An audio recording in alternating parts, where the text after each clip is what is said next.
Shalom Hebrews, this is a message from the Israelite Brotherhood. Okay, Hebrews, I'm going to talk about this Egyptian system. This wicked, evil Egyptian system that we Israelites are in bondage to. And how that we had the chance to destroy the Egyptian system and the Canaanite culture.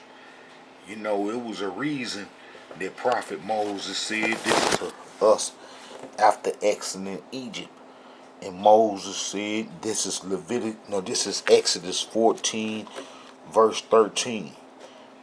And Moses said unto the people, fear ye not, stand still, and see the salvation of the Elohim, which he will show to you today. For the Egyptians whom ye have seen today, ye shall see them again no more, forever. Look, you see that forever? We should see the Egyptians no more forever.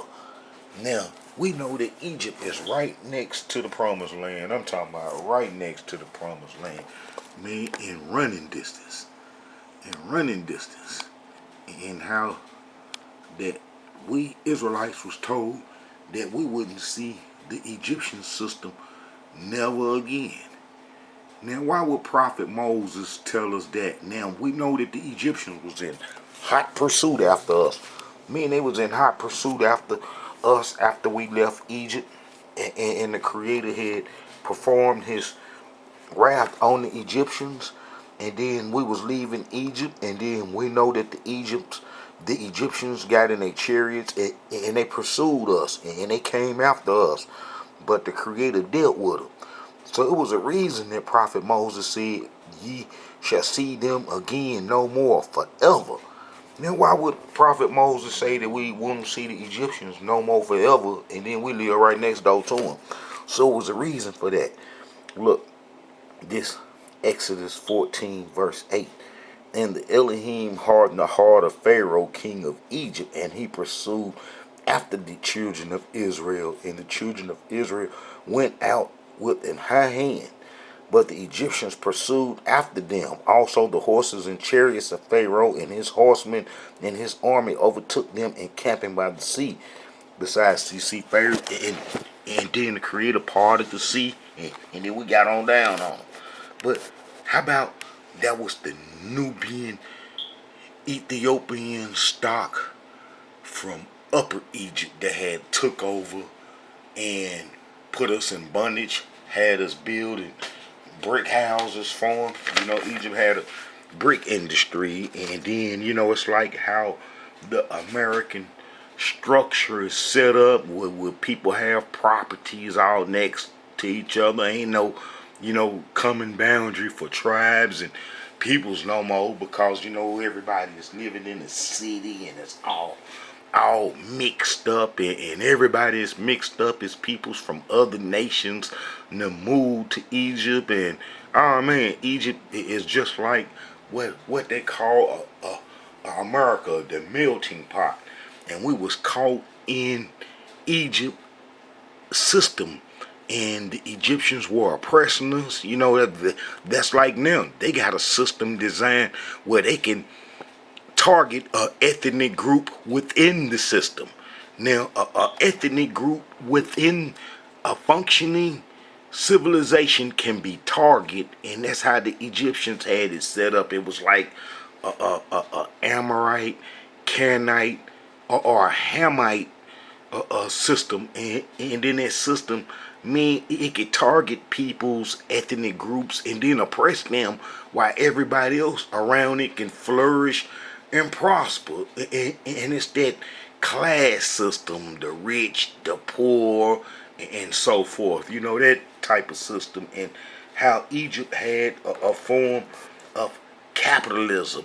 And if you got capitalism, man, there's gonna be some poor folks because everything is based on selling and profit. And then when you got like that, that's where greed come in. And then this system of functioning, it could be traced to the Egyptians and the Mesopotamians and the Canaanites. And then guess what they had in common? they had snake gods in common. And then guess what?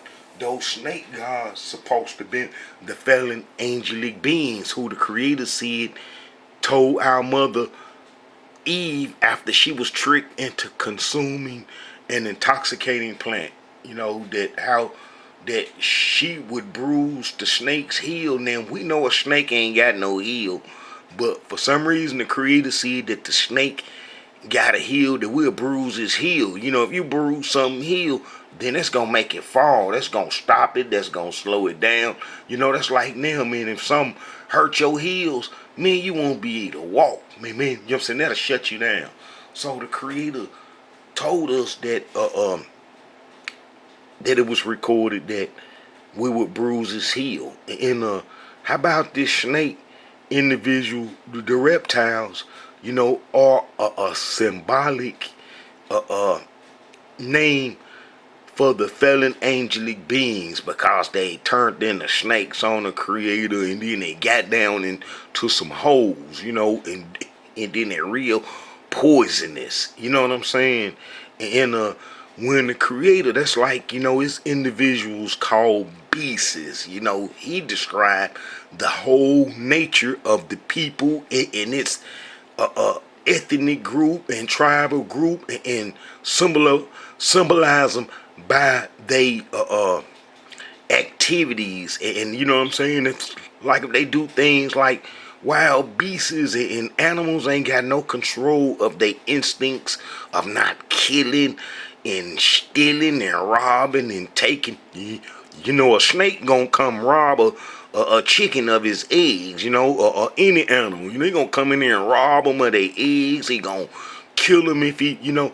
Well, humans got the same characteristics, and that characteristics didn't come from the Creator creation, but a creation that was pre the Creator's creation on earth, and that's gonna be them, that angelic being, that snake that the Creator was talking to in the garden. Remember, because it was just supposed to have been Adam and Eve, but yet some kind of way entity come along and trick our mother Eve, and then she consumed this intoxicating plant, and the Creator, you know, said that the thing would bruise our head, and that we would bruise its heels. Now, as time went on, you know, we can kind of like put this understanding together, because what has bruised our head more than anything, you know, and what will bruise our head would be the system that we Israelites was up under in Egypt, and how that system is connected to the Canaanite culture and the Mesopotamian culture. And then what they all have in common is the snake. His old snake. You know what I'm saying? That's what they got in common. You know what I'm saying? They got in common is a snake. And I'm gonna show you Hebrews just these images, man. It's awful. Look, you see that snake man on that Pharaoh head. So, you know, he connected to the snakes. You know what I'm saying? And man, the Egyptians had all kind of snakes. And look, man, they had snake images with legs, you know, with human legs, walking and stuff. You know what I'm saying? And how that's part of the Egyptian culture. Now, when the Creator told us that this snake would bruise our head, what snake more than Egypt them bruised our head? Because it was the Egyptian system that destroyed us. You know, that's like I just recently did the video, man, about King David. It's King David coming back, and then I explained how at the end, how the Egyptians killed one of King David's descendants, King Josiah, and would put his sons on the throne, and then how that would kill the David promise, and how the Egyptians killed King David promised to have and descended on the throne forever, as well as the Egyptians destroyed our covenant with the Creator by luring us into Africa to do the Egyptian religion, as well as the Canaanite, you know, peoples too, the Amorites and so forth. But how this snake, you know, the snake It is it's the system that the creator was talking about. I'm showing this Egyptian system and how I can show that the people that follow the New World Order and so forth, and how they love an Egyptian system and symbolisms and images and so forth, and how all this is tied in together. You know, all this is tied in together, and then that's like this right here. Check this out. Way before we even got the covenant and was even born as an Israelite people, and before Jacob was even born, before Prophet Abraham was born in Mesopotamia, in the Sumerian culture, in the Akkadian culture, and eventually in Babylon, you will have these snake figurines of these peoples, man. I'm talking about, they had to see this in order to make this image. They had to come in contact with this, because ain't no way in the world, they didn't have no TV back then. They didn't have no books with images, man. Now, they had hieroglyphs where they could draw stuff, but, they didn't have no images like this. It's something like out of a horror movie. So we know that the creator said it was some snake-like individual was around, and then I would take that this snake-like individual would want to get into the human population, and try to get rid of this all the way snake look. And I believe that happened, and that how that the mixing and the motivation to mix gonna come from that alone. That angelic being falling out of the grace of the creator and then being confined here on the earth, he gonna want to mix in and try to hide his disguise so people wouldn't recognize him.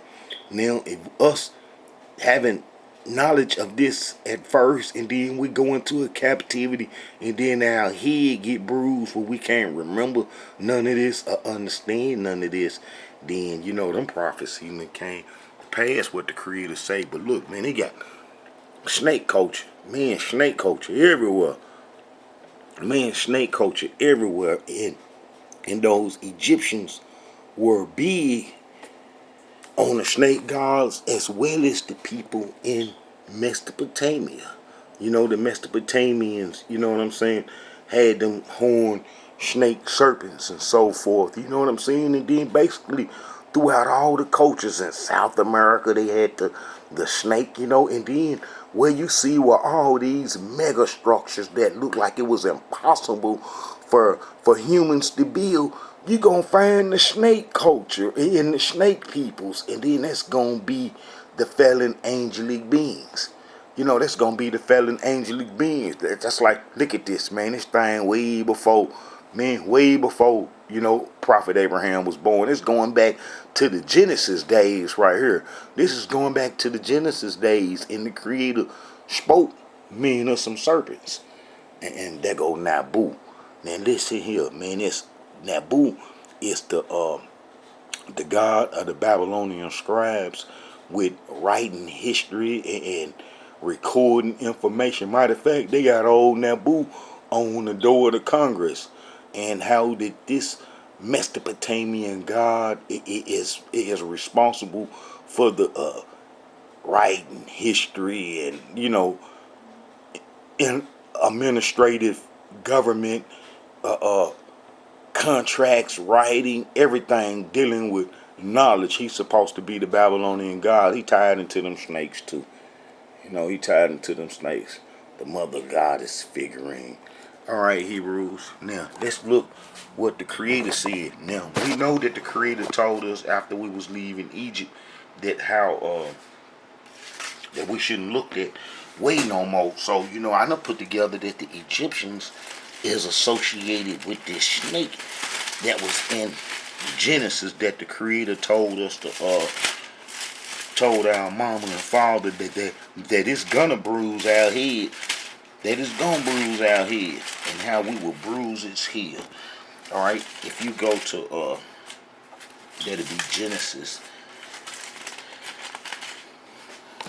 Man, that'll be Genesis 3, 4, chapter 3, verse 14, and we know that that it's supposed to have be good, and it can talk, it can walk, and everything. And the Elohim said unto the woman, what is this that thou hast done? And the woman said, the serpent, look, the serpent beguiled me.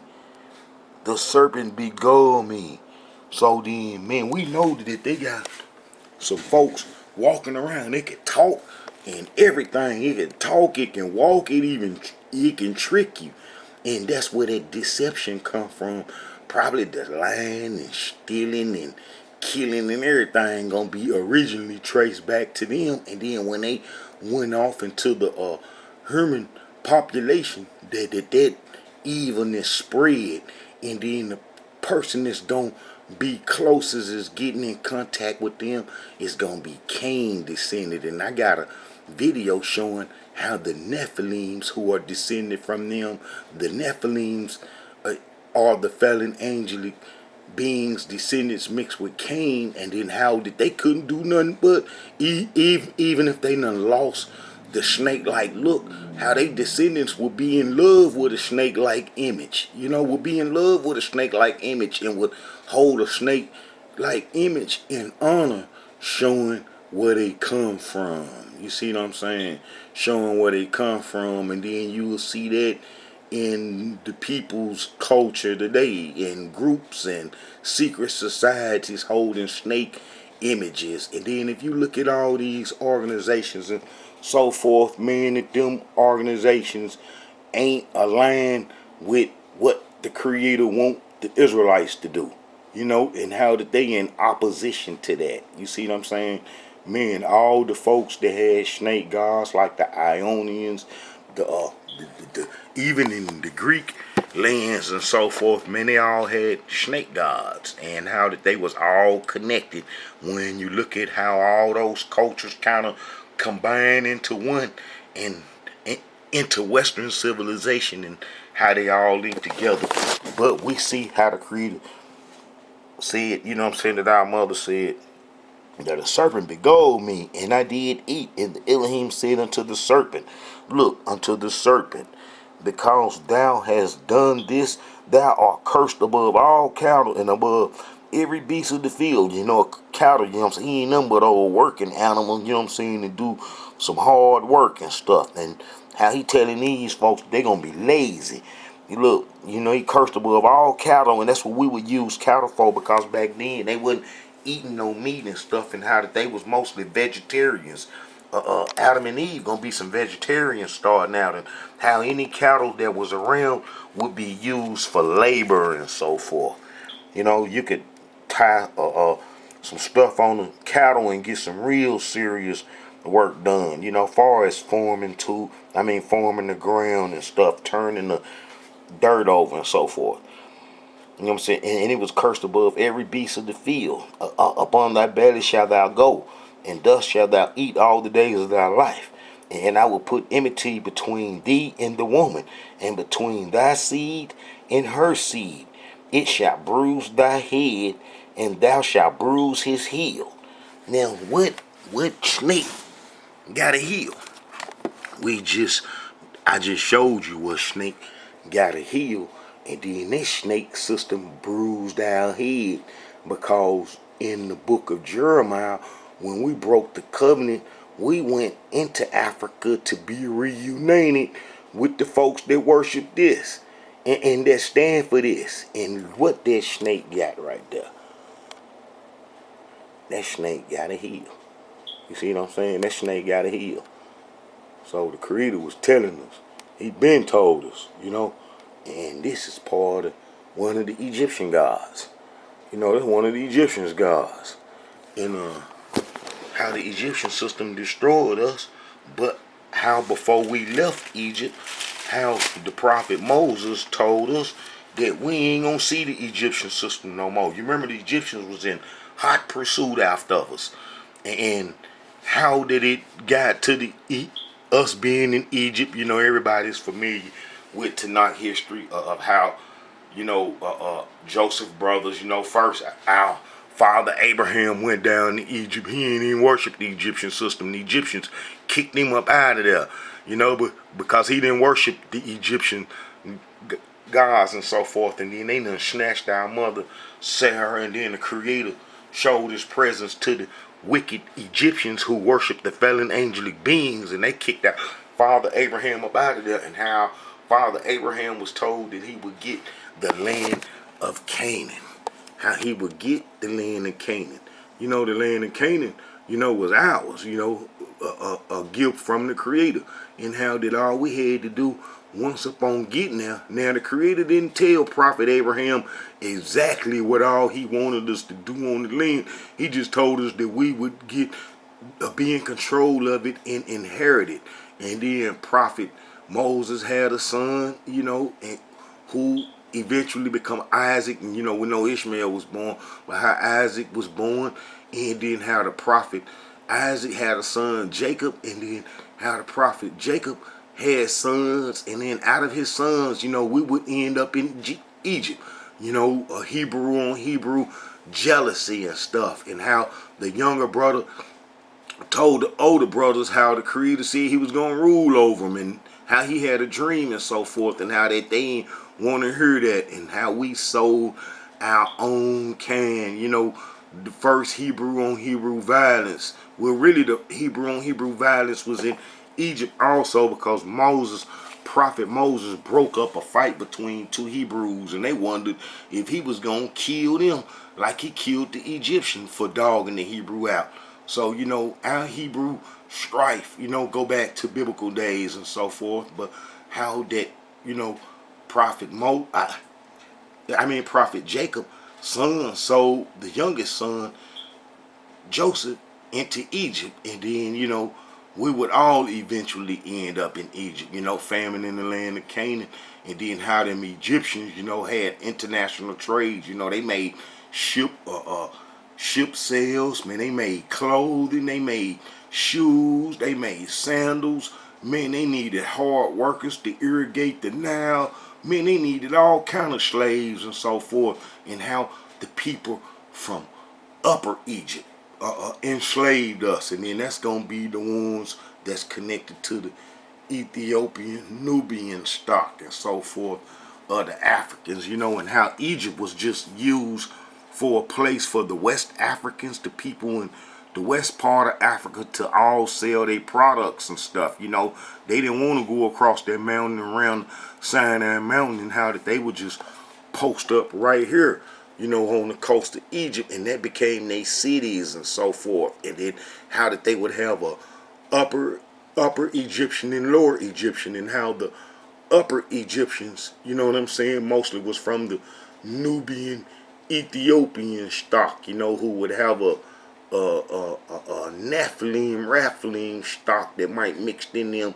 from them Nephilims getting into the Ethiopian mountains and so forth. But how did, you know, them folks, you know, would be there, and how did, all right, look, check this out, Hebrews. All right, so we know that Joseph got into Egypt, and then the new Ethiopian Nubian stock, and then the other stock come from Libya, the Mishwish tribes, the Ma tribes, who we would be connected to, ruled it, lower Egypt. And then how did they lost power when we went to bondage in Egypt to the upper Egyptians, and then how the upper Egyptians oppressed us and made us make sails and bricks. And bricks was the #1 economy, because they was building houses. They had brick houses, and that's one of the reasons why I say no Hebrews made it to the Americas before the transatlantic slave trade, is because we had brick technology and smelting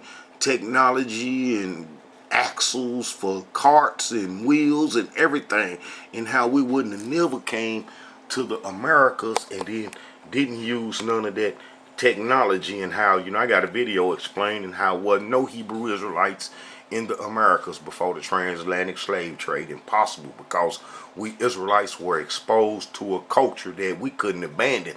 And America got abundance resources of the same things that was in Egypt and in Africa. America got trees, iron, stones, and gold and everything, and how we would have built houses and everything here in America's way in BC days if we had left the promised land during the Assyrian times as the Jewish myths have and stuff. All right, so we know that Joseph was in bondage in Egypt, and then, you know, we was in prison there, and then we had to get up out of there because the Creator was setting us free, and then he was setting us free to destroy the Egyptian culture. That's like when the Creator take even out of an ethnic group all the peoples. That's like he'll take one person that might be low and ain't got nothing, and you know what I'm saying. It's like King David was a sheep carrier. You know what I'm saying. He cared for the sheeps and the goats, and then how the Creator took him and made him king. You see what I'm saying? And that's how the Creator do it with the people, and how he took them Amorites, you know, when the Amorite was all throwed out in his blood, and then took care of them and put them on high. And then how that Amorite culture turned wicked and evil and so forth. You know, I can read a little of that in the book of Ezekiel. Ezekiel 16. And how, you know, sometimes, you know, when the Creator do you right, man, folks turn bad and break bad. And that's what, you know, the folks did in Jerusalem too. And that was one of the reasons why we Israelites was to come out and to destroy this covenant that got mixed with the fallen angelic beings, the snake folks. Look, in the word, this is Ezekiel 16. And the word of the Elohim came unto me, saying, Son of man, cause Jerusalem to know her abomination, and say, This said the Elohim Yah unto Jerusalem, Thy birth and thy nativity is of the land of Canaan, and thy father was an Amorite, and thy mother a Hittite. Look, you see the Hittite? That's going to be a Cain descendant, and that's going to be one of the folks that's descended from the snake folks, because Cain descendants and the Nephilims and the Raphilims, you know what I'm saying, produced these Hittites who would mix with the Cain descendants, the Canaanites. You know what I'm saying? And then, you know, and as for thy nativity, in the day that thou was born, thy neighbor was not cut, neither was thou washed in water to supply thee, neither thou was not salted at all, nor swaddled at all. None I pitied thee to do any of these unto thee, to have compassion upon thee, but thou was cast out in the open field to the loathing of thy person in the day that thou was born. But the Creator rescued him. You know, now the Creator gonna do Prophet Jacob, you know what I'm saying, like that, gonna be no rescued him too. You know what I'm saying, as I remember. And we gonna go to Deuteronomy 32:16, and we're gonna see what that say.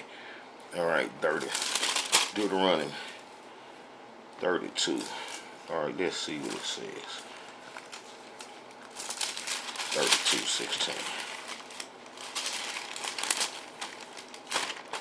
Yeah, man, so, you know, we got to get sight and get an understanding of these snake folks and what happened to us.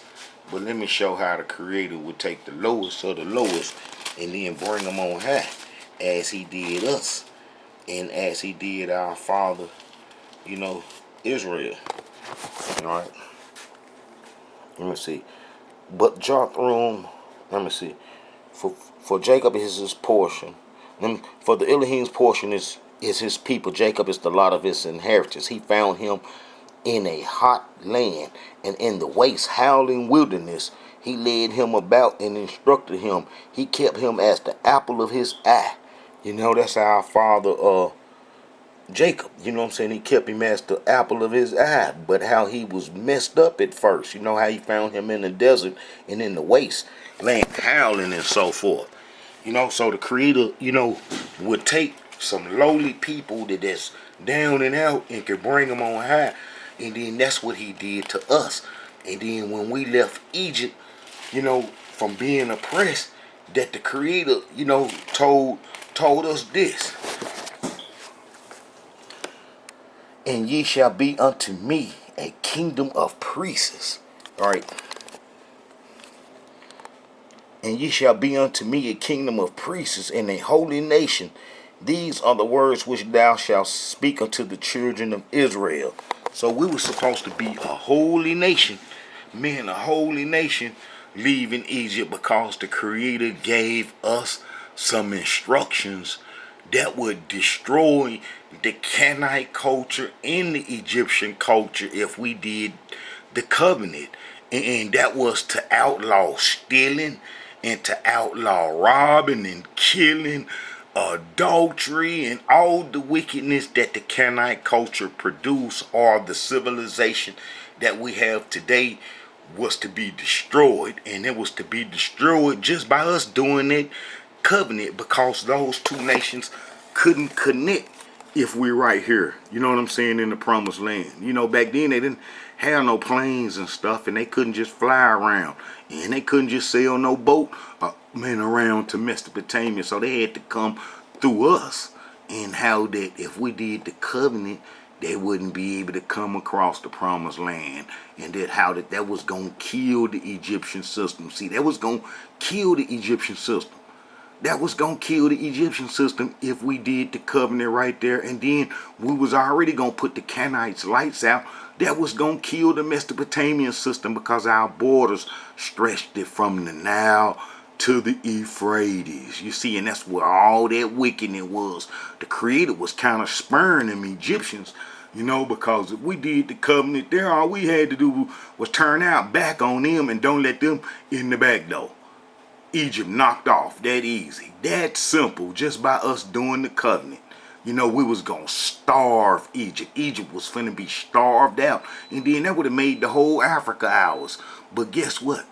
We didn't follow that. The Canaanites tricked us, and then us doing the law would have destroyed the whole Canaanite culture that represented Mesopotamia, Babylon. As I showed you those felon angelic beings with them snakes and stuff, we would have got rid of them. See, coming out of Egypt, going into the promised land, we would have got rid of their descendants, would translate into the Canaanite tribes who had mixed with the Hittites and so forth. And then as I show, you know, I got a video showing how the Nephilims, the fallen angelic beings, who them folks would, you know what I'm saying, who them folks would be, was in Canaan. And then that's who we were supposed to destroy, the last of them, because the Creator had flooded the earth and got rid of the 99% of them, and then how it was just a little bitty of them left, and then how we was supposed to get rid of them,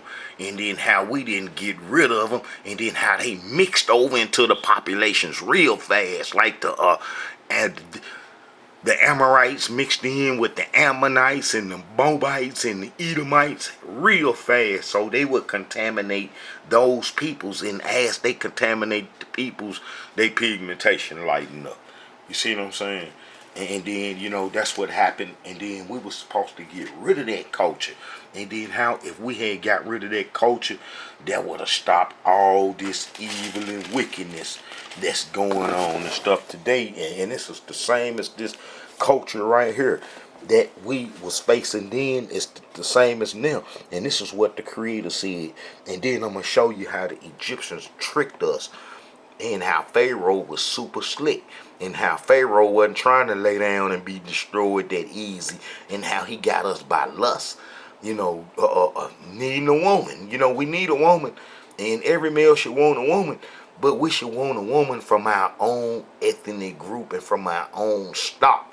And then how Joseph was given Asenath, the priest of own daughter, even though they some pigmented peoples, and you know, but they not descendants from Shem, they Hamites. And then how Joseph would have two sons, and then how one of the sons, Ephraim, you know, descendants kept a strong connections with the Egyptians, and then that would bring us down. And how Pharaoh planted that from the beginning, as well as I could show Solomon after King David and then cleaned up all them Canaanite tribes and then put them in their place, and how the Egyptians just kicked back and waited. And then when King David passed away, how they got with Solomon, and Pharaoh gave Solomon one of his daughters. You see what I'm saying? And then that would bring us down, man. You know, that snake with heels getting around. All right, this is Leviticus 18. And the Elohim spake unto Moses, saying, Speak unto the children of Israel, and say unto them, I am the Elohim, your Yah. After the doings of the land of Egypt, wherein ye dwell, shall ye not do.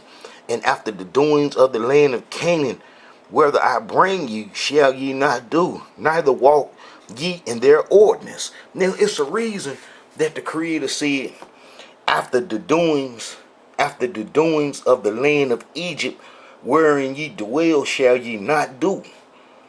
And after the doings of the land of Canaan, where I bring ye, shall ye not do, neither shall ye walk in their ordinance. Now, it's the reasons for that. Ye shall do my judgments and keep my ordinance to walk therein. I am the Elohim your Yah. Ye shall therefore keep my statutes and my judgments, which if a man do, he shall live in them. See, you can't live in the Canaanite culture. You can't live in the Canaanite culture. You can't live in that culture. You know, it's going to be some suffering. It's going to be some people that's going to perish because it's based on greed. You know, capitalism, turn into greed easy. It might start out as fair, but then it's going to progress into greed. And then that greed can rule a whole nation of people. And then, man, once greed set in, all the other wickedness and evilness follow it. And then, man, it become fair. And it's like how this nation function off the wickedness, and how it got a destruction date now because the wickedness come to an end. But how the Creator said that we could live in the laws that He had gave us. And those laws, after you examine them, man, it's basically for the Israelites not to rob each other. I'm going to put a video together showing Israelite brotherly love, and how what the Creator wanted us not to rob each other, and not to steal from each other, and not to kill each other. That's like, another ethnic group can come slap a Hebrew upside the head. He ain't gonna do nothing, but another Hebrew can come look at that Hebrew wrong, and then that Hebrew ready to kill him, murder him. That junk crazy, but that's how it is. All right. But the Creator told us that we can live in the ordinance that He gave us. Look, all right, ye shall do my judgments and keep my ordinance. But let me start this again. Leviticus 18. So it's no misunderstanding that the Creator didn't want us to do the Egyptian system. That's like that Ray Hagins, that G. Seti, and the minister through Pharaoh. Man, you got a whole bunch of these Egyptologists, dude, that's promoting an Egyptian system and stuff, and trying to get us Israelites to identify ourselves with that, and how that's from the crumble now, because it's hard core Israelite history coming out now, and we ain't finna go and stuff. We ain't laying down no more. We ain't laying down, let nobody walk over us like an old dirty rug. Them days over with. We're walking over Israelite history. The Israelite Brotherhood got that under control. Right. After the Elohim spake unto Moses, saying, speak unto the children of Israel, and say unto them, I am the Elohim your Yah. After the doings of the land of Egypt, wherein ye dwell, shall ye not do. And after the doings of the land of Canaan, where I bring ye, shall ye not do. Neither shall ye walk in their ordinance. Now, why he say don't walk in their ordinance? Was Egypt a just society? The Creator told us not to walk in their ordinance, so they must have had some corrupt laws and they wasn't just. All right. Ye shall do my judgment and keep my ordinance to walk therein. I am the Elohim your Yah. Ye shall therefore keep my statutes and my judgments, which if a man do, he shall live in them. I am the Elohim. None of you shall approach to any that is near of kin to him. He said that off the top. And we know the Egyptians is guilty of that, and how that they will sleep with their relatives to preserve a bloodline of royalty that they say. And we know that the peoples of today, the queen, the so-called Queen Elizabeth, and all the other folks do that same stuff too. All right. None of you shall approach to any that is near of kin to him, to uncover their nakedness. I am the Elohim. The nakedness of thy father, of the nakedness of thy mother, shall thou not uncover. She is thy mother. Thou shalt not uncover her nakedness. The nakedness of thy father. Wife shalt thou not uncover. It is thy father's nakedness, the nakedness of thy sister, the daughter of thy father, or the daughter of thy mother, whether she be born at home or born abroad, even their nakedness shalt thou not uncover. The nakedness of thy son's daughter, or thy daughter's daughter, even their nakedness thou shalt not uncover. For there is then own nakedness, in the nakedness of thy father's wife, daughter, begotten of thy father, she is thy sister. Thou shalt not uncover her nakedness. Thou shalt not uncover the nakedness of thy father's sister. She is thy father's near kinsman. See, the Egyptians in the Canaanite culture was guilty of all that old evil wickedness. Thou shalt not uncover thy nakedness of thy father's brother. Thou shalt not approach to his wife. She is then aunt. Thou shalt not uncover the nakedness of thy father-in-law. She is thy son's wife. Thou shalt not uncover her nakedness. Thou shalt not uncover the nakedness of thy brother's wife. It is thy brother's nakedness.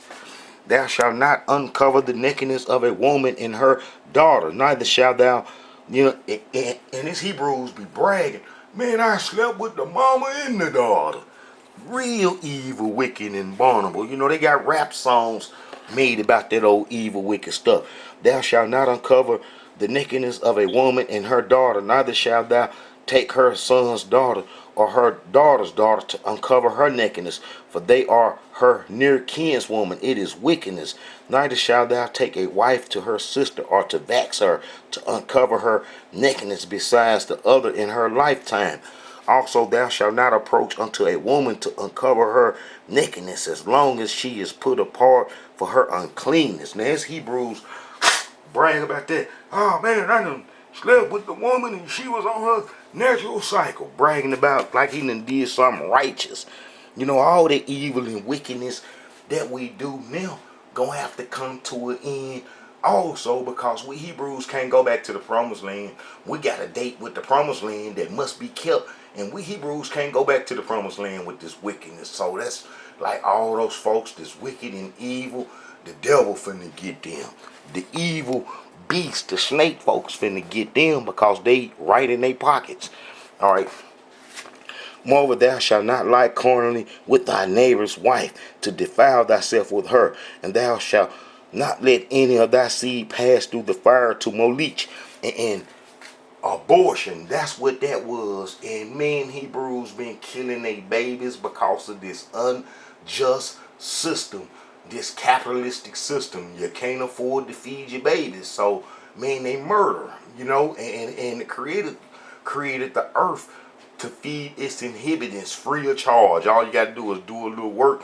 But how did these reptiles then got a hold of the resources and then got a lock on it, and then how they just charging everybody everything, and that's ruining the whole, earth. And that's what the creator didn't want, and that's why we would sit right in the middle of that mess. And if we did the covenant, it would have killed the Egyptian system. Look, thou shalt not lie with mankind as with womankind. It is an abomination. And that's what they promoting today.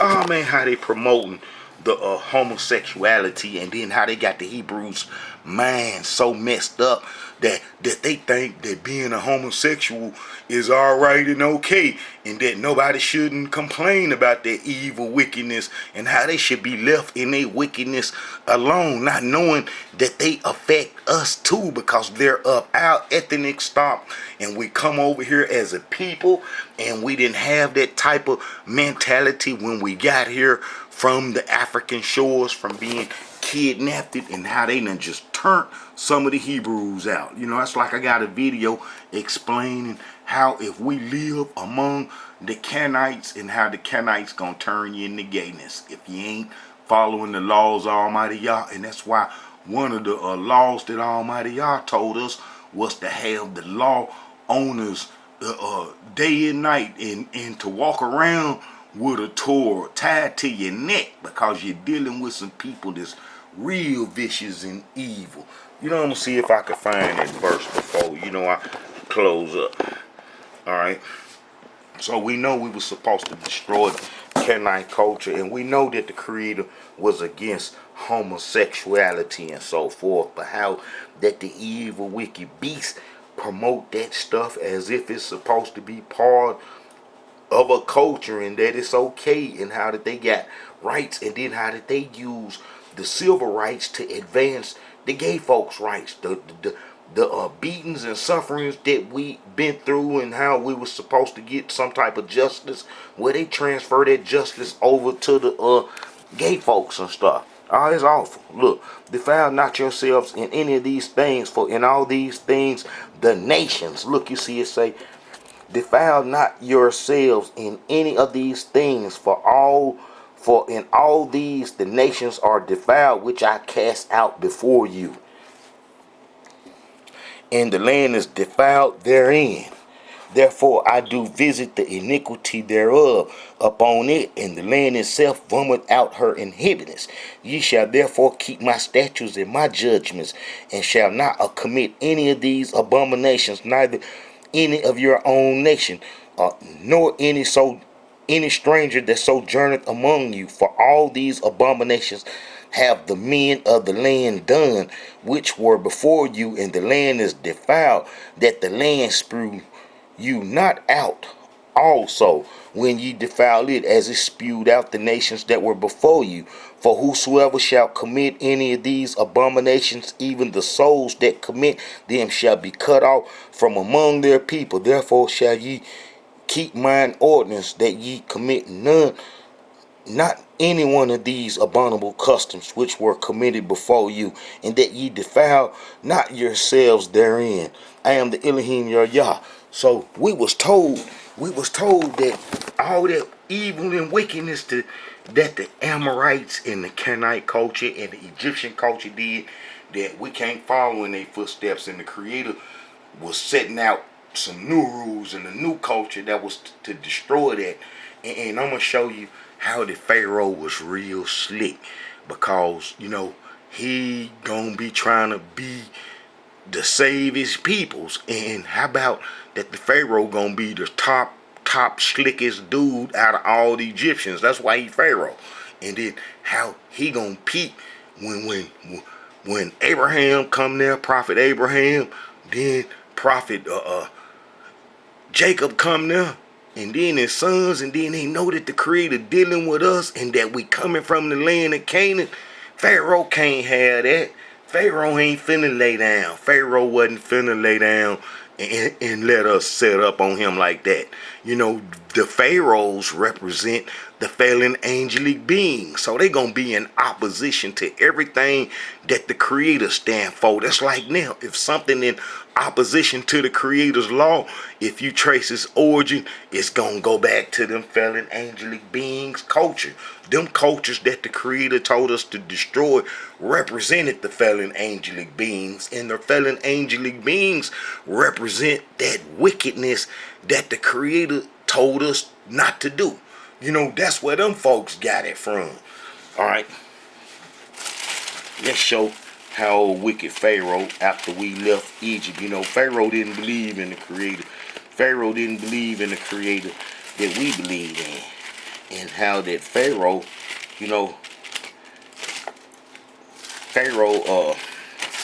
knew that if we got that covenant and then got in the promised land, how it wasn't going to be too good for him. So Pharaoh wasn't stupid at all. And Pharaoh going to be trying to look out for his folks, And Pharaoh represent that fallen angelic being system. And us destroying it would have destroyed the fallen angelic being's power here on earth. Alright, so look, we see how, when Joseph was there, Joseph answered Pharaoh's dream, especially after, them dudes that Pharaoh was supposed to have killed, dreams was interpreted by Joseph, and how one of them was put to death and the other one was saved. And then how he told Joseph, man, it's a Hebrew in there, man, it told me everything that went down, and it turned out just like he said. And Pharaoh sent immediately to get Joseph up out the dungeon. Joseph had already been tricked into jail because one of the peoples that bought him who had become, the guiding force in the Egyptian house, with everything was gonna be blessed because Joseph was there. And then how did the woman tried to hit on Joseph, and Joseph turned her down because he don't get down like that.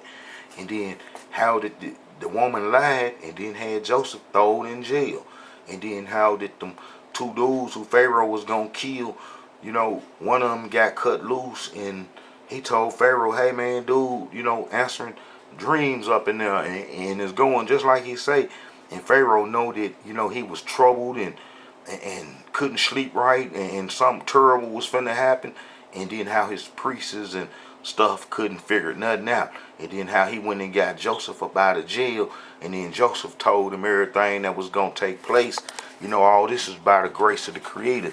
And then how Joseph was smarter than Pharaoh's priests and magicians and so forth, because Joseph had the Creator with him. So Pharaoh gonna be real slick, and then give Joseph Asenath, one of the priest's daughter. Now, why would Pharaoh give Joseph one of the priest's daughter unless he trying to be real slick?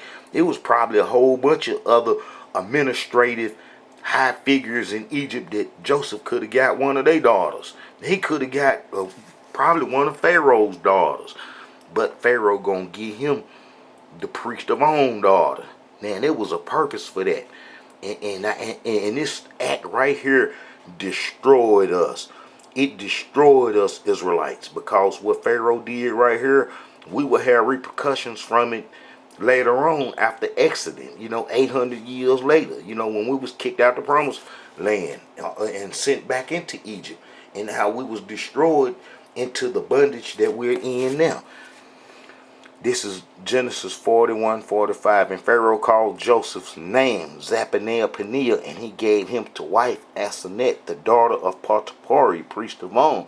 And Joseph went all over the land of Egypt. And unto Joseph were born sons before the years of the famine, which Asenath, the daughter of Potiphar, priest of On, bore unto him.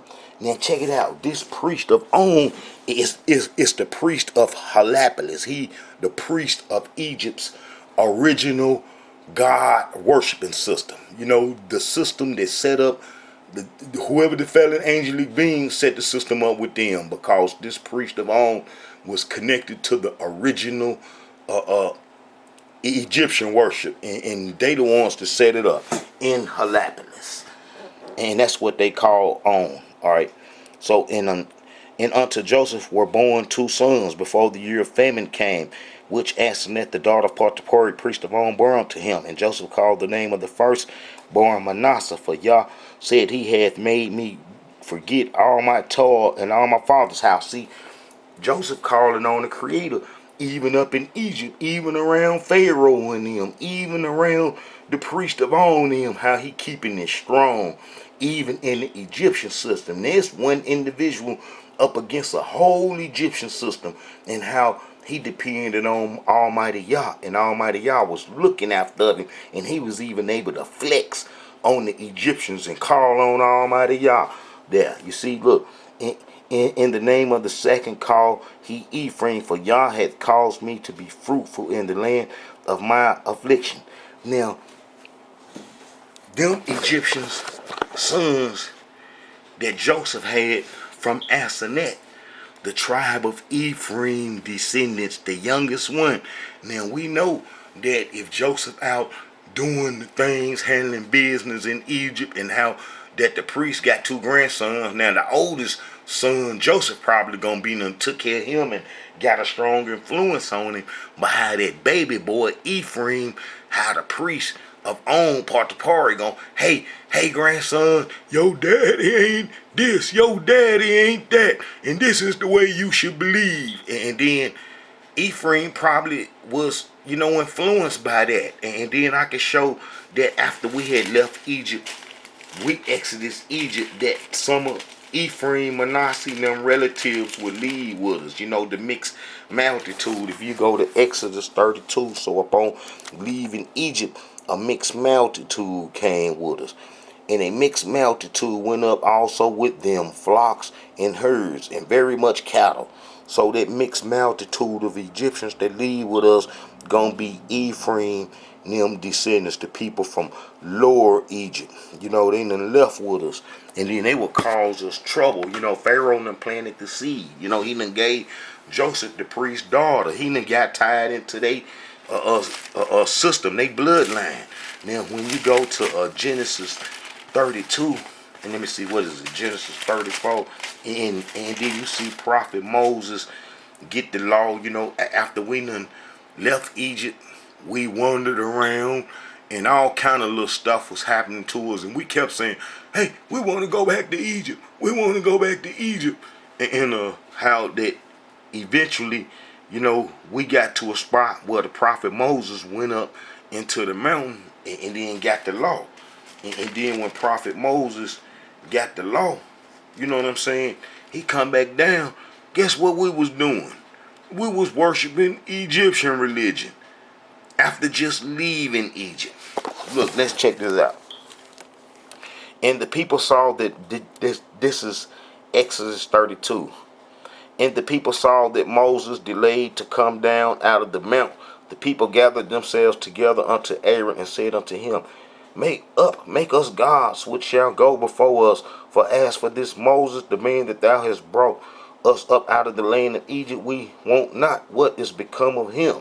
So, Aaron gonna get the stuff, and he break up the rings, and he said, and he received them at their hands and fashioned it a graving tool after he had made it a molten calf. And they said, these be the gods, O Israel, which brought thee up out of the land of Egypt. Now that's awful. That's awful. And that's that snake system working. That's that snake working. That Egyptian snake that crossed us out. It is working soon as we left Egypt. And then how that prophet Moses straightened it up. You know what I'm saying? And then how we would go through all kind of stuff. And then how prophet Moses and laid the law out that we can't be living like the Egyptians or the Canaanites. And how we got a special covenant to keep that would extinguish the mother folks' lights out. And then how that we Hebrews, you know what I'm saying, didn't keep the covenant because, as you look on in time, with prophet Joshua, after Moses passed, Joshua, come on, man, we was all messed up. We was all messed up. And then after Joshua passed, we was in all kind of little bondages and so forth. And then, we eventually get some of the work done, with getting rid of some of the enemies that practice that Canaanite culture, that fallen angelic being culture that the Canaanites practice, and how that we got rid of them, some of them, and then how we left a bunch of them, and then how that they would eventually be a thorn in our side, like the Creator said, and then how we was eventually driven out the land. But this is what happened during Solomon time. We know Joshua, then we went through the Judges, and all kind of stuff happened, and then Samuel. Samuel, prophet Samuel come about, and we started to get it right. Then Saul come on, man, we started to get it right. And then King David come on, we getting it right. We getting it right under King David. And then, King David passed away, and then his evil, wicked son Solomon come on. And then Solomon would take us down through there. That's like in the enemy's history, they got Solomon was a wise man. Solomon was real wise. Man, Solomon was dumber than a box of rocks, because Solomon went over to the Egyptians. You know what I'm saying? And it's like, they wasn't supposed to come across the land. Us having no dealings with them. You remember the Creator said the Egyptians we would see no more. How about we didn't have no dealings with the Egyptians until, Solomon, get on. And then Solomon would marry one of the Egyptians' daughters. Look, and at that time Solomon held a feast, and all Israel with him in the congregation.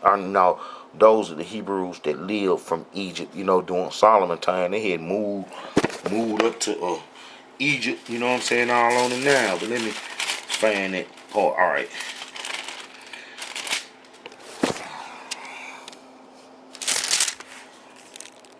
This is 1 Kings 7. In the house where he built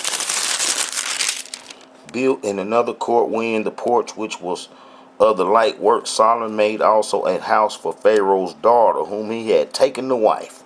Pharaoh's daughter, whom he had taken to wife. You know, Solomon brought our whole kingdom down. It was because Solomon that the kingdom fell. Look, and Solomon made affinity with Pharaoh, king of Egypt, and took Pharaoh's daughter and brought her into the city of David. And King David was strictly against fooling with them Egyptians and how he was following the will of the Creator. But how Pharaoh, Solomon, them broke ranks. And then Solomon having an Egyptian wife, man, it's going to let the Egyptians come across. And then, as you see, man, Solomon had everything, horses and chariots. You know, the Egyptians going to get him everything, coat of riches on him, because they know that our downfall is in the makings. You know, that our downfall is in the makings. And then that's what happened, you know, with Solomon, because Solomon would embrace all them wicked folks, and then when the kingdom, you know, gets split, man, Solomon, look, all right, let me find something with Solomon. All right, this is 1 Kings 11. But King Solomon loved many strange women together with the daughter of Pharaoh. Let me see, with the daughter of Pharaoh, women of the Moabites, the Ammonites, the Edomites, the Zidonians, and the Hittites. Me and Solomon was stone crazy for messing with them folks and them women. But that's just like now today in our captivity, man, that they gonna pair you up. You know, when you get on and start getting successful, how they gonna pair you up with another ethnic group. You know, that's just part of the plan, and they've been doing that for a long time. Of the nations concerning which the Elohim said unto the children of Israel, ye shall not go into them, neither shall they come in unto you, for surely they will turn away your heart after their gods. Solomon clave unto these in love. All right, let me find that verse where the Creator told us to have the scriptures day and night.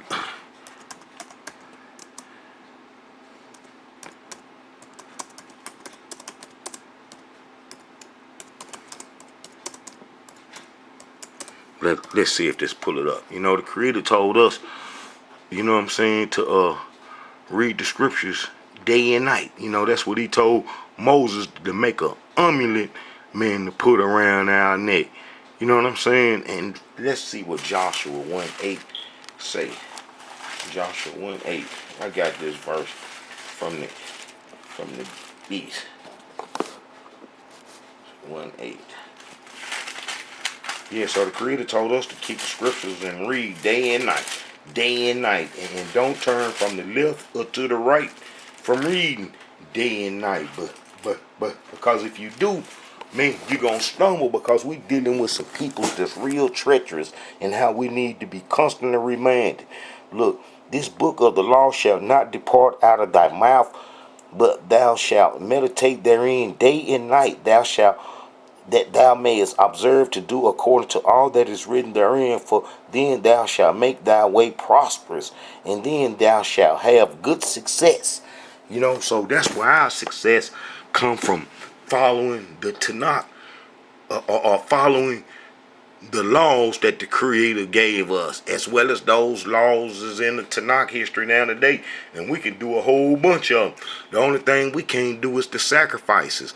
But far as to not robbing, killing, and stealing from each other and doing all that other wicked abomination, we can do that easily. All right, so we see that, you know, the Creator told us, you know, to leave that Egyptian system alone, by how Solomon stayed with it, and how Pharaoh had a plan from the beginning. You know, so we see that we left Egypt while we was in Egypt, Pharaoh gave Joseph, the priest's daughter, when we left Egypt, Pharaoh gonna send some of the Egyptians with us. And then when we get in the promised land, Pharaoh gonna hook up with Solomon. You know what I'm saying? All that's planned. You know what I'm saying? All that's a plan. And then you see when Solomon doing all that wickedness, you know the Creator gonna take the kingdom from him. You know what I'm saying? But because the Creator made a promise to King David, he allowed Solomon descendants to stay on, but then I showed that the Egyptians, eventually destroyed that. Look, so this is one of the Egyptians' descendants from the tribe of Ephraim that will flee into Egypt. And the Creator probably using him to show him that he can resist the Egyptian system, because here it is, he's from the tribe of Ephraim. He's an Egyptian descendant, and that's Jeroboam, and how Jeroboam was chased into Egypt by Solomon, and then how, when he leave Egypt, he stayed there about 20 years, and then after he left, he brought two Egyptian institutions out on us and set one in Bethel and the other one in Dan. And then how the northern kingdom was cast off immediately because that. Now this Pharaoh dream working, that snake, that snake that the Creator said that will bruise our heel, bruise our head, and we'll bruise his heel.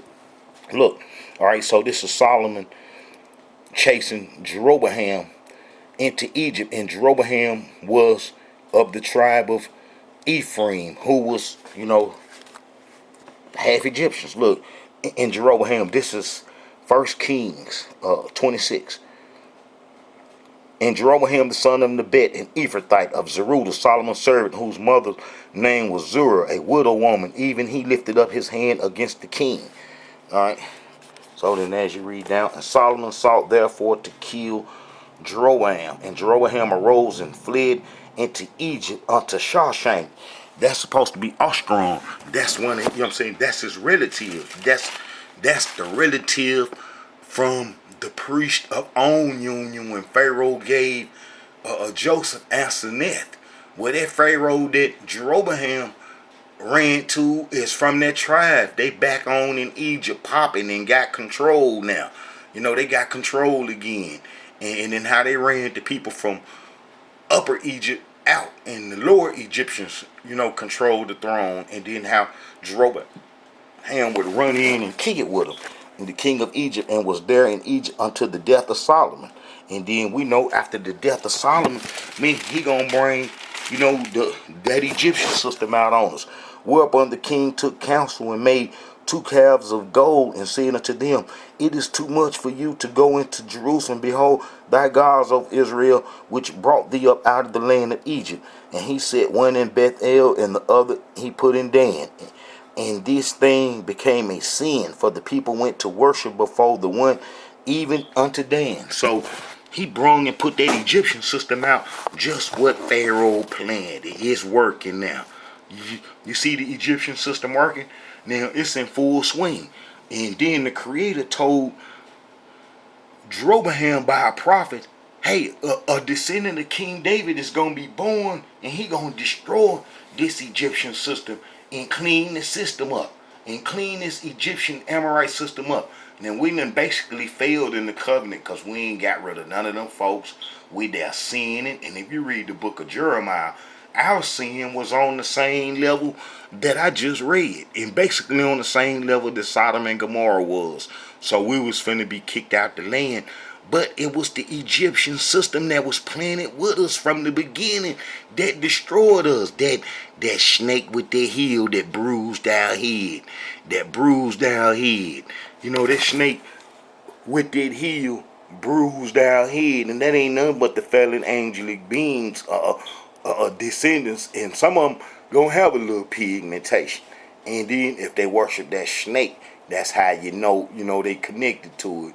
And then how he would get bruised real bad. But then how the Creator said that how he would send, a savior to save us and from the Egyptian system, and that would be Josiah by name.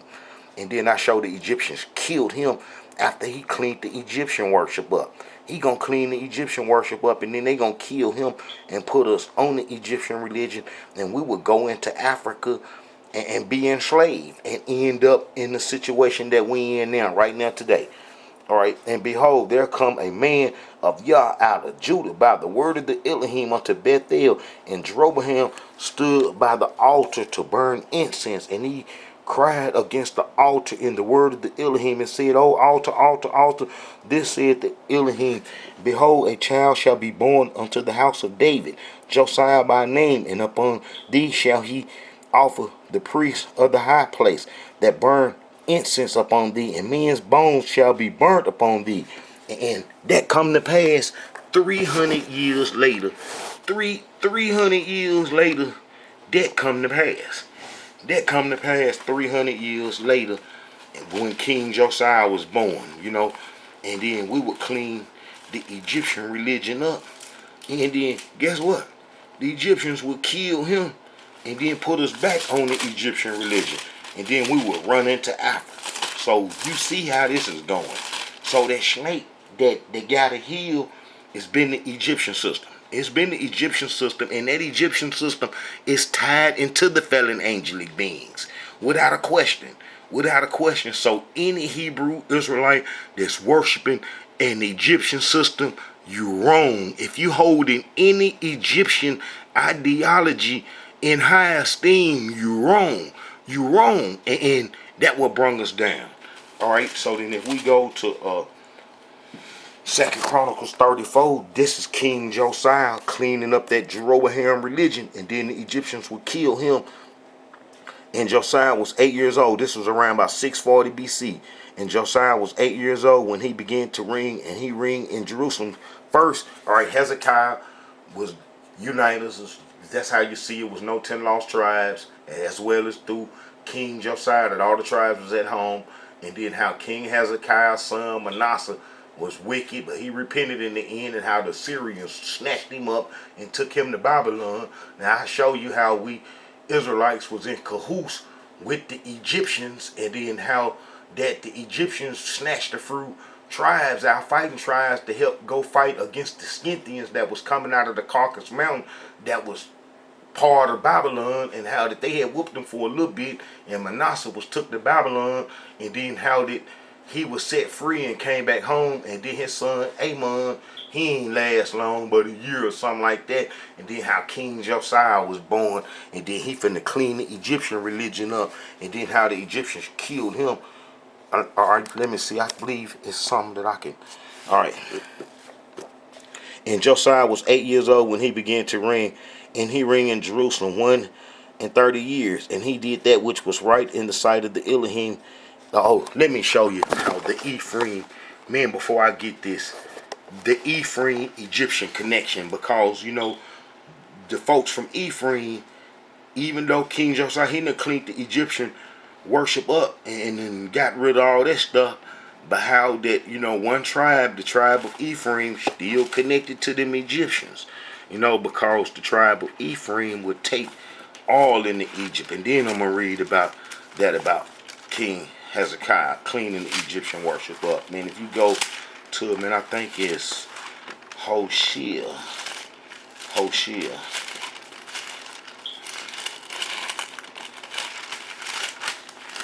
It's got to be Hosea 12, I think. Let's see. Alright. Man, that's Hosea 12. Ephraim feedeth on wind and followeth after the east wind. He daily increases lies and desolation, and they do make a covenant with the Assyrians, and all is carried into Egypt. See, man, the Egyptians got us all messed up. We ain't supposed to be fooling with them in no kind of way. We supposed to have been holding that covenant down, but the Egyptians tricked us. As you see, the tribe of Ephraim is associating with the Egyptians. So that plan that Pharaoh put down on us worked. So he was bruising out. The Egyptian system was bruising out. Then we finna bruise his heel, because once Israelites wake up to what's going on, then it's the end of the love for the Egyptian system. Look, and Josiah was 8 years old, and he was told that he would clean the Egyptian system up. This the Egyptian system that Jeroboam set in the land after wicked Solomon chased him there, and even Solomon had a wicked Egyptian wife.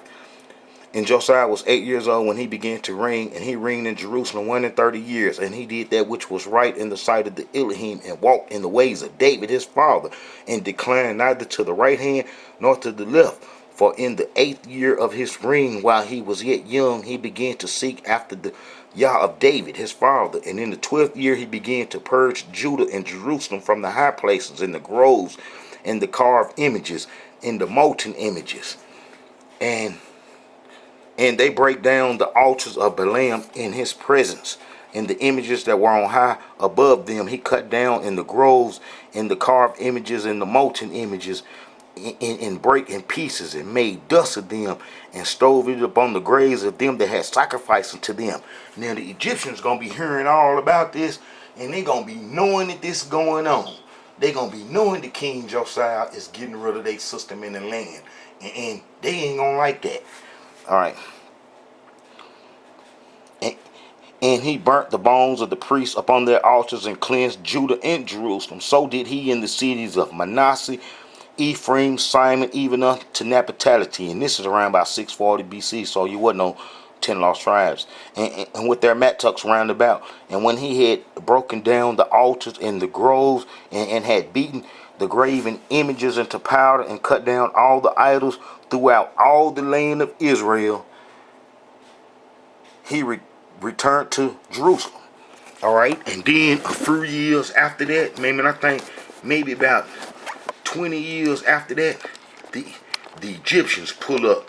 The Egyptians pull up, and then they killed King Josiah, and then they put his sons on the Egyptian religion, and we will go into Africa, and we will be enslaved, and then that'll be in the book of Jeremiah, after they done killed King Josiah, and then the Creator gonna send the Babylonians to chase us up off the land, because he had told us a long time ago that we can't do the Egyptian worship on the promised land, and we can't do the Canaanite culture on the promised land while that covenant was there that he gave us, and we had the ark and everything. And then if you go to Jeremiah 44 verse 15, 16, 17, and 18, this is the Egyptians and tricked us, and we gone into Africa now. I can read the whole thing. The book of Jeremiah leads up to this. Look, then all the men which knew that their wives had burnt incense unto other gods, and all the women that stood by, a great multitude, even all the people that dwelled in the land of Egypt and Pathros, answered Jeremiah, saying, as for the word that thou hast spoken unto us in the name of the Elohim, we will not hearken unto thee, but we will certainly do so whatever thing go forth out of our own mouth, to burn incense unto the Queen of heaven, and to pour out drink offerings unto her, as we have done, we and our fathers, our kings, our princes, in the cities of Judah and in the streets of Jerusalem. For then had we plenty of food, and were well, and saw no evil. But since we left off to burn incense unto the Queen of heaven, and to pour out drink offerings unto her, we have wanted all things, and have been consumed by the sword and by famine. So we went into Egypt, and then them Hebrews that went into Egypt never returned. And then that was the 99%. That was all the tribes. That was all the tribes going into Africa, besides a little percentage that was captured, 1% that was captured and taken to Babylon. And then I got videos explaining their history, how they was destroyed, and how that those Hebrews didn't come back out of Africa. And then I got a video explaining how that's the quietest history on the face of the earth, how they ain't make no noise, no disturbance about what happened during the Babylonian Wars, and how the Hebrews went into Africa to live, to do the Egyptian worship, because it was them snake peoples that was in control of our covenant after we abandoned our heritage to them. But look, them individuals right here, those prophets right there, when we went into Africa to do the Egyptian religion, how that those prophets come back from the Mesopotamian area, and how that they never recorded the Israelites coming back out of Africa to be reunited with them. And if you go to 2 Kings verse 26, and all the people, both small and great, and the captains of the armies, arose and came to Egypt for they was afraid of the Chaldees. And the Chaldees ain't nothing but Ashkenazi. You know, Ashkenazi. And these are the peoples that we abandoned our heritage to. That tricked us the whole time. The Egyptians in the Amorite culture. Now, I didn't explain how the Egyptians tricked us and so forth, and how did they planted their seed. But once we got into the promised land, and then how we kind of like had Egypt blocked off, and Egypt couldn't come run up behind us because the Creator done did his thing to him, and how Egypt was just sitting idle right there trying to see what'll happen and what we'll do, and how we got in the promised land and started mixing and messing off with them Canaanite tribes and got our mouth tore out. And then they continuing our destruction, because the people, the Sepharvims who from Babylon that set up the whole economic system from the start, it is in control of us over here in America and have control of this system. Look, Amorite, Sepharvim, those are the people that were set in our land while the northern kingdom was on Egyptian religion in 722. Man, remember, the northern kingdom never come up off the Egyptian religion. And let me see if I can pull that up and let you see that, how they never come off the Egyptian religion. You look at the northern kingdom right here. All right. Look, you see the northern kingdom. This is going all the way to Jeroboam that had brought the Egyptian religion out on us from the beginning. All right. And now you see how all them bad kings. Look, they ain't hardly rule no time, but look, all bad. Every last one of them. So, you know, they wouldn't have no power, and we was slipping on Egyptian religion.